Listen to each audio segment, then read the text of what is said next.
Praise lord.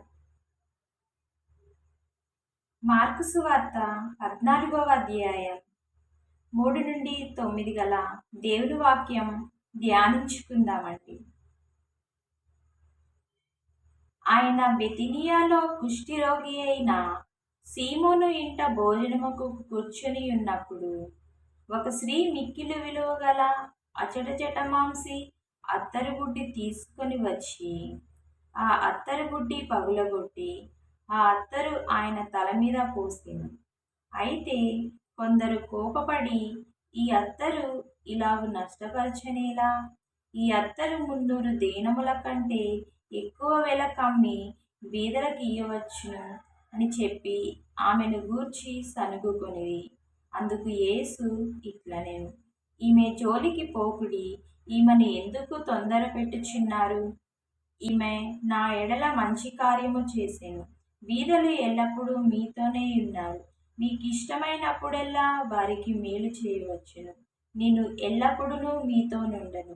ఈమె తన శక్తి కొలది చేసి నా భూస్థాపన నిమిత్తము నా శరీరమును ముందుగా అభిషేకించెను. సర్వలోకంలో ఎక్కడ ఈ సువార్త ప్రకటింపబడునో అక్కడ ఈమె చేసినదియు జ్ఞాపకార్థముగా ప్రశంసింపబడునని మీతో నిశ్చయముగా చెప్పుచున్నాను. ఈ వాక్యం ద్వారా మనతో మాట్లాడుతున్నారు. ఈ వాక్యంలో ఈ స్త్రీ ఏ విధంగా అయితే అతి విలువ కలిగిన జటమాంసి ఇచ్చి దేవునిని కనపరిచిందో, దేవుడు మన నుండి కోరుకుంటున్న అతి విలువ కలిగిన మన హృదయాలను దేవునికి అర్పించి ఆయన్ని కనపరిచే వారి వలె ఉండాలని. బీదలు ఎల్లప్పుడూ మీతోనే ఉన్నారు, మీకు ఇష్టమైనప్పుడెల్లా వారికి మేలు చేయవచ్చు. నిజమైన అర్పణ మన హృదయం అని, ఆ హృదయాన్ని దేవునికి ఇచ్చి దేవునిని గణపరచాలని, ఈ లోకంలో ఉన్న సమయాన్ని వ్యర్థపరచగా మన సమయాన్ని దేవునికి ఇచ్చి ఆయన ఇచ్చేటువంటి మహిమలను మనం పొందుకోవాలని ప్రార్థించుకుందామని.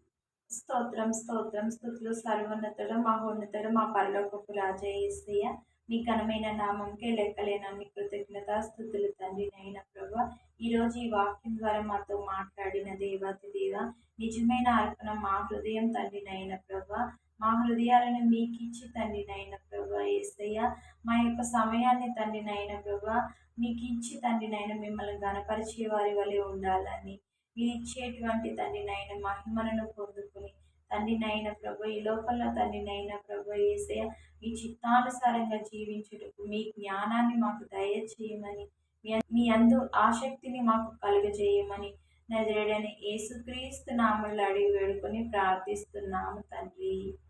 ఆమేన్.